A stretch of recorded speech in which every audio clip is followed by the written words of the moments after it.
ಪಿತನ ಸುತನ ಮತ್ತು ಪವಿತ್ರಾತ್ಮರ ನಾಮದಲ್ಲಿ ಆಮೇನ್. ಆರೋಗ್ಯದಾಯಕನೇ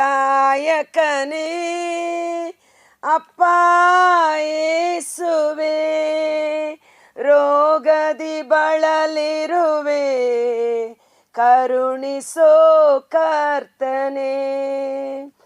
ಯೇಸುವಿನ ಗಾಯದಲ್ಲಿ ಸೌಖ್ಯದ ಶಕ್ತಿ ಇದೆ, ಯೇಸುವಿನ ರಕ್ತದಲ್ಲಿ ಬಿಡುಗಡೆ ದೊರಕಿದೆ. ನನ್ನ ಮುಟ್ಟಿರಿ, ಸೌಖ್ಯ ನೀಡಿರಿ. Praise the lord. ಅಷ್ಟೇ ಗೊತ್ತಾಗಿದ್ದ ಹಾಡು.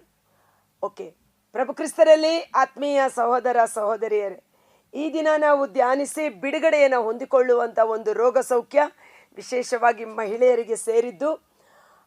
ಗರ್ಭಕೋಶಕ್ಕೆ ಸಂಬಂಧಪಟ್ಟ ಸಮಸ್ಯೆಗಳಿಂದ ನರಳುತ್ತಿರುವ ಸ್ತ್ರೀಯರಿಗಾಗಿ, ಹೆಣ್ಣು ಮಕ್ಕಳಿಗಾಗಿ, PCOD ಸಮಸ್ಯೆ, ಗರ್ಭಕೋಶದಲ್ಲಿ ಸಿಸ್ಟ್ ಇದೆ ಅಂತ, ಗರ್ಭಕೋಶ ಅತಿಯಾದ ರಕ್ತಸ್ರಾವ, ಆ ಒಂದು ಪೀರಿಯಡ್ಸ್ ದಿನಗಳಲ್ಲಿ ವಿಪರೀತವಾದ ಹೊಟ್ಟೆ ನೋವು, ಅತಿಯಾದ ರಕ್ತಸ್ರಾವ, ಶಾರೀರಿಕ ಬಲಹೀನತೆ, ಬಳಲುವಿಕೆ, ಸುಸ್ತು, ಆಯಾಸ.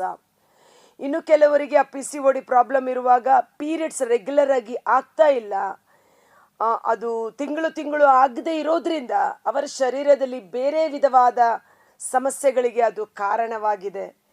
ಇನ್ನು ಕೆಲವರಿಗೆ ಗರ್ಭಕೋಶ ಕಾರ್ಯ ಮಾಡದೆ ಹೋಗಿರುವುದು. ಗರ್ಭಕೋಶದ ಮೂಲ ಉದ್ದೇಶ ದೇವರ ಸೃಷ್ಟಿ ಕಾರ್ಯದಲ್ಲಿ ಭಾಗಿಯಾಗಿ ಮಕ್ಕಳ ಸಂತಾನದ ಸೌಭಾಗ್ಯವನ್ನು ಉಂಟು ಮಾಡುವುದಕ್ಕಾಗಿ ಹೆಣ್ಣು ಮಕ್ಕಳಿಗೆ ದೇವರು ಕೊಟ್ಟಿರುವ ವಿಶೇಷ ಕೃಪೆ, ವಿಶೇಷ ವರದಾನ, ವಿಶೇಷ ಅಭಿಷೇಕ, ದೇವರ ಸೃಷ್ಟಿ ಕಾರ್ಯದಲ್ಲಿ ಭಾಗಿಯಾಗುವುದು. ಅಕ್ಕ, ಏನಕ್ಕ ಇದು ರಕ್ತಸ್ರಾವ ಬರೀ ಮಹಿಳೆಯರಿಗೆ ಸಂಬಂಧಪಟ್ಟಿದ್ದಲ್ವಾ ಅಂತ ಇದನ್ನು ಬೇಜಾರು ಮಾಡ್ಕೋಬೇಡಿ. ಇದು ಗಂಡಸರು ಸಹ ಕೇಳಿಸ್ಕೋಬೇಕು. ಅವರಿಗೂ ಸಹ ತನ್ನ ತಾಯಿ ಅಥವಾ ತನ್ನ ಹೆಂಡತಿ, ತನ್ನ ಒಡ ಹುಟ್ಟಿದ ಸಹೋದರಿಯರ ಸಮಸ್ಯೆಗಳು ಈ ರೀತಿಯೆಲ್ಲ ಇರುತ್ತದೆ ಎಂದು ಗೊತ್ತಾದಾಗ ಅವರಿಗೆ ಯಾವ ರೀತಿಯಲ್ಲಿ ನಾವು ಸಹಕರಿಸಬಹುದು ಎಂದು ಪುರುಷರಿಗೆ ಒಂದು ತಿಳುವಳಿಕೆಯನ್ನು ಪರಿಶುದ್ಧಾತ್ಮರು ಸಹ ನೀಡಲು ಈ ವಿಡಿಯೋ ಉಪಯೋಗಕರವಾಗುತ್ತದೆ ಎಂದು ನಾನು ತಿಳಿತೇನೆ.